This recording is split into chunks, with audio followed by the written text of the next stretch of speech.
Bom dia, meus amados, graça e paz a todos. Estamos iniciando o nosso devocional matinal e quero convidar você então a neste momento se dirigir a Deus em oração. Vamos falar com Deus. Senhor, neste dia, Senhor Deus, que o Senhor nos dá, queremos suplicar mais uma vez a Tua graça. Obrigado, Senhor Deus, porque as Tuas misericórdias se renovam a cada manhã. Por isso não somos consumidos. Nos dá entendimento na Tua palavra, amor, Senhor Deus, a Ti, desejo de Te servir, Te obedecer. E amém, e amém. Muito bem, meus queridos, no nosso texto de hoje nós temos aqui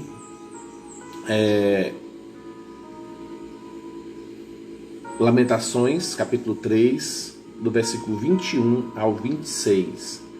Lamentações, capítulo 3, do versículo 21 ao versículo 26, diz assim: quero trazer à memória aquilo que pode me dar esperança. As misericórdias do Senhor são a causa de não sermos consumidos, porque as suas misericórdias não têm fim. Renovam-se cada manhã, grande é a tua fidelidade. A minha porção é o Senhor, diz a minha alma, portanto esperarei nele. Bom é o Senhor para os que esperam por Ele, para a alma que o busca. Bom é aguardar a salvação do Senhor, e isso em silêncio. Hoje, então, dia 23 de outubro de 2020, temos o versículo 21 como versículo-chave de Lamentações, capítulo 3, que diz: quero trazer à memória o que pode me dar esperança. E o tema do nosso devocional é: mantenha a sua esperança em Deus. E diz assim: em 586 a.C., o exército de Nabucodonosor cercou e invadiu a cidade de Jerusalém. Destruiu a cidade e seus muros e pôs fogo no templo, o orgulho nacional do povo de Israel. Os que não morreram foram deportados para a Babilônia. Apenas um povo pobre ficou na terra. Foi um tempo de tristeza e grande lamento. Antes dessa invasão, o profeta Jeremias tinha avisado ao povo de Israel para abandonar a idolatria, a rebeldia contra Deus, mas o povo não obedeceu. Jeremias, após a destruição total da cidade, anda por ela, dominado por uma grande tristeza, e escreve o livro de Lamentações.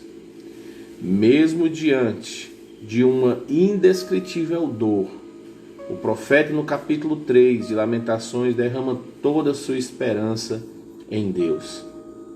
Ele afirma no versículo 21, quero trazer à memória o que pode me dar esperança. Jeremias estava consciente de que, diante da miséria, que ele precisava manter a sua esperança no Senhor. Alguém definiu que esperança é crer que o amanhã será melhor que hoje e que depois de amanhã será melhor do que amanhã. Há sempre esperança em Deus para qualquer pessoa em qualquer momento. As misericórdias do Senhor são a causa de não sermos consumidos, porque elas não têm fim e porque elas se renovam a cada manhã. Se, como Israel, você um dia desviou-se de Deus e perdeu a sua esperança, volte-se para Ele. Caso as tribulações cheguem, alimente sua esperança com a leitura e a meditação da palavra de Deus. Creia que o Senhor tem todo o poder para mudar qualquer situação. Aprenda a manter a sua esperança no Senhor. A oração do autor é: Senhor, que diante de qualquer situação da vida, mantenhamos nossa esperança em Ti e somente em Ti. Muito bom ouvir um texto desse logo pela manhã, né? Sabemos que a promessa que temos, segundo os evangelhos, né, na palavra de Cristo, é que basta cada dia o seu próprio mal. Então a esperança nesse mundo mal é de que o dia seja mal, que as coisas não melhorem. É isso que a gente tem visto todos os dias. A esperança para aqueles que não têm Deus no coração, ela é todo dia destruída. A esperança para aqueles que não podem confiar no Deus de Israel, ela é todo dia demolida e precisa ser reconstruída. O que podemos aprender aqui com o profeta Jeremias é que aqueles que têm Deus como seu Senhor, seu Salvador, a esperança deles não tem fim. Elas se renovam, assim como a misericórdia do Senhor se renova a cada manhã.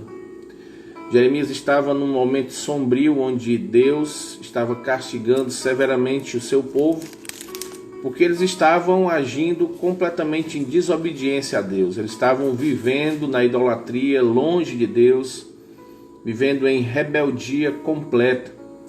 E Deus tinha prometido que eles seriam castigados severamente se eles mantivessem esse padrão. Jeremias, então, como um profeta do Senhor, profeta verdadeiro, vai falar sobre o juízo de Deus que viria se aquele povo não se arrependesse. A resposta do povo foi manter-se em sua rebeldia e Deus, então, traz o castigo. Mas antes de trazer o castigo, Deus diz a Jeremias que ele iria restaurar a sorte daquele povo e que aquele povo seria novamente restituído à sua cidade, eles provariam as bênçãos de Deus novamente. E aqui então, Jeremias está passando juntamente com aquele povo pelo castigo de Deus. Jeremias manteve a sua fé, Jeremias manteve a sua obediência a Deus, Jeremias cumpriu a ordem de Deus de falar ao povo aquilo que o povo não queria ouvir, e ele estava junto com o povo sofrendo o castigo do povo. E aqui a gente tira a nossa primeira lição de hoje. A lição de que não é porque somos filhos de Deus que não iremos passar por momentos de tribulações, momentos de dor, momentos de dificuldade. Não era porque o profeta Jeremias estava sendo obediente a Deus que ele foi isento de passar pelas dificuldades, pelas tormentas, pela luta e por toda a desgraça que Jerusalém passou. Se você vê alguns versículos anteriores, diz que ele estava profundamente debilitado, né? Diz que a pele se apegava ao osso, ou seja, muita fome ao ponto de estar raquítico, seco, magro. Estava muito doente, muita fome, porque a cidade havia sido sitiada e ele estava sofrendo. Então, amados, existe algo que precisa ser tirado, que é a teologia do triunfalismo, a teologia das promessas de vitória na vida cristã para hoje. Deus não nos promete nos livrar de problemas. Ele promete que vai estar conosco todos os dias. Essa é a promessa para os filhos de Deus. Ele diz: se perseguiram a mim, quanto mais a vós outros. Se fizeram mal contra o Cristo, o Messias, o Salvador, que estava curando e fazendo toda sorte de milagres, quanto mais nós, meros pecadores, miseráveis, que só dependemos da graça de Deus. Então, quando você estiver diante de dificuldades, problemas, provações, tribulações, dores, sofrimento, lembre-se disso. Não se rebele contra Deus e não diga: Senhor, mas eu sou teu filho. Senhor, eu sou salvo. Senhor, eu te obedeço. Não é esse o padrão de Deus. Segunda lição que a gente pode tirar aqui é que o profeta disse que as misericórdias do Senhor,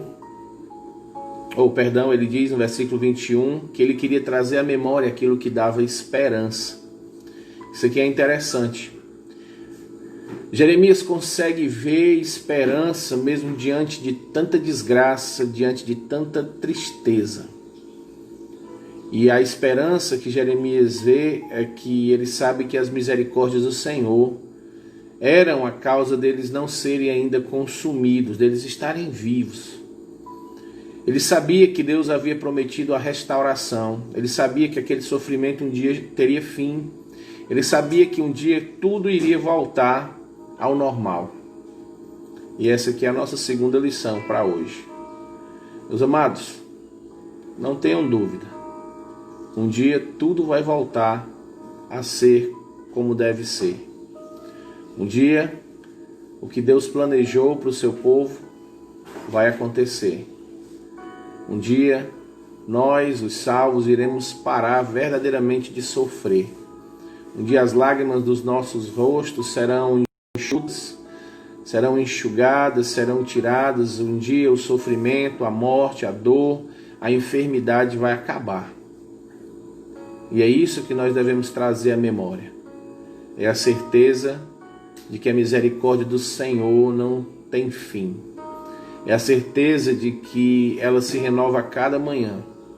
E a certeza de que um dia tudo isso, tudo que é ruim neste mundo, todo o sofrimento que estamos vivendo neste mundo que foi atingido severamente por causa do pecado, irá acabar.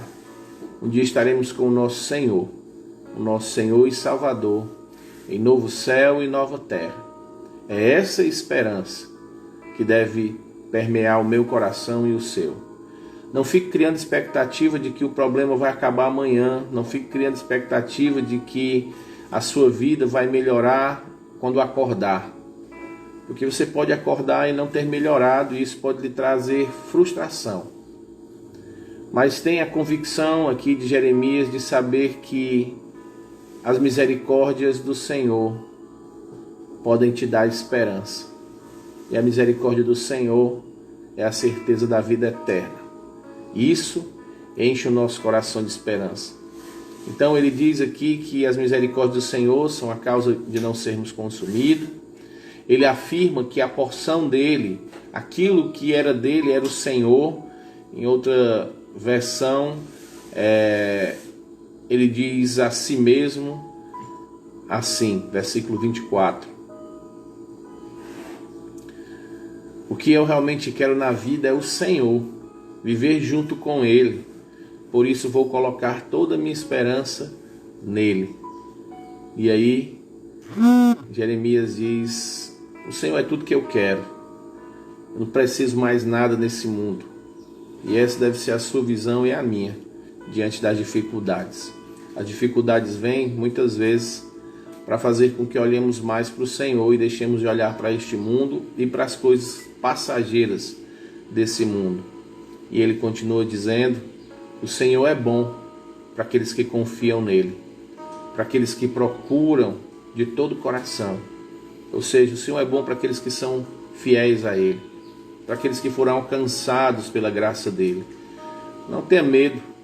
Um dia toda a misericórdia, toda a graça, todo o amor do Senhor foi derramado na cruz por mim e por você. E ele promete para aqueles que são salvos em Cristo Jesus a vida eterna, o novo céu, a nova terra, a vida com Cristo por toda a eternidade. E ele diz aqui, o versículo 26, vale muito esperar com paciência a salvação que o Senhor dá. Ou seja, vale a pena esperar a vida eterna. Vale a pena olhar para o céu e confiar que um dia estaremos com o nosso Senhor e Salvador. Vale a pena. Vale mais do que qualquer coisa desse mundo. Então não tire os olhos do céu.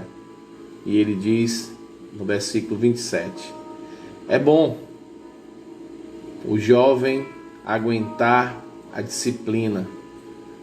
Em outra versão, no versículo 27, diz assim: é bom que as pessoas aprendam a sofrer com paciência desde a sua juventude. Parece meio que loucura, né? É bom que o homem aguente o sofrimento. Em outro texto, o salmista diz: foi bom eu ter passado por provações para que eu me aproximasse mais dos teus preceitos. Então, às vezes, as provações são boas nesse sentido, porque elas nos aproximam de Deus. E para encerrar, então, versículo 8 diz: leve sozinho, 28, e em silêncio, porque o Senhor o pôs sobre ele. Quero ler outra versão. Quando Deus nos faz sofrer, fique sozinho, espere em silêncio. Então, amados, assim como o nosso Senhor Jesus Cristo, como ovelha muda, sofreu para pagar pelo preço do meu pecado e do seu, calado, ele não abriu a boca, ele não revidou, ele não estribuchou, ele não fez o que ele poderia ter feito com sua voz, a mesma voz que disse haja luz e houve luz. Ele poderia ter dito acabou, todos serão destruídos. Ele poderia ter feito isso, mas ele permaneceu em silêncio, sofreu tudo em silêncio. E as últimas palavras de Cristo foram: Deus meu, por que me abandonaste? No momento em que estava carregando sobre si a ira de Deus. E depois, quando ele disse: está consumado, eu cumpri o que deveria ter sido feito. E assim como Cristo, Paulo passou por grandes sofrimentos. E lá em Timóteo, antes de chegar à sua morte, ele diz: combati o bom combate, guardei a fé, permaneci fiel e já estou esperando a coroa da justiça.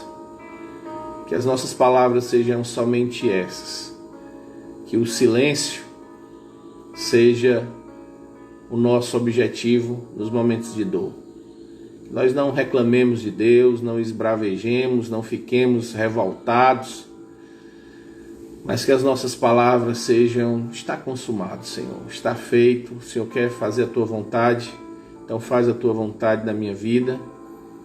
Eu vou combater o bom combate, eu vou guardar a fé, vou completar a carreira que está sendo proposta, porque daqui a pouco estarei contigo, estarei no lugar em que o Senhor preparou para os seus, para aqueles que foram comprados pelo teu sangue. Que Deus abençoe o seu dia. Traga no seu coração aquilo que pode te dar esperança. E aquilo que nos dá esperança é Cristo e a sua palavra. Então medite nas coisas que o Senhor promete. Não em vida próspera aqui neste mundo, mas a vitória daqueles que são mais que vencedores por meio de Cristo Jesus nos céus. A vitória da vida eterna em Cristo Jesus. Olhe sempre para essa esperança. Veja sempre isso. Coloque sempre Cristo diante dos seus olhos. E assim você vai conseguir, assim como Jeremias dizer: eu quero trazer à memória coisas que me tragam esperança. E ele vê então a misericórdia, o amor, a bondade de Deus. Que Deus abençoe. Vamos falar com Deus. Senhor, nosso Deus e Pai, obrigado pelo dia, Senhor Deus. Possamos nesse dia pensar na tua vinda, nos céus, no teu amor, na tua salvação, na tua palavra que nos dá esperança. Que a tua palavra permeie os nossos corações, em nome de Cristo. Amém. Meus amados, que Deus abençoe a sua vida. E se por acaso você está passando por momentos de lutas e dificuldades, não se esqueça. Traga à memória o que Cristo fez por você na cruz e o que Ele promete por ter feito isso na cruz, que é a vida eterna. E eu te garanto que isso vai te dar esperança. E você vai conseguir passar por todas as suas dificuldades, todos os dias. E assim como o nosso autor no devocional falou, se você está distante do Senhor por causa de lutas, dificuldades e porque se envolveu em pecados, volte. Só Cristo pode te dar esperança. O mundo não te dá esperança nenhuma. Até a alegria do mundo é passageira. O único que nos promete uma paz que excede todo entendimento, o único que nos promete uma alegria perene, o único que nos promete um amor verdadeiro é Deus. Então volte para os braços de Cristo. Que Deus abençoe a todos, que a graça e a paz do nosso amado Jesus seja derramada abundantemente na vida de todos, em nome de Cristo. Forte abraço no coração de todos vocês e até amanhã, se Deus assim permitir.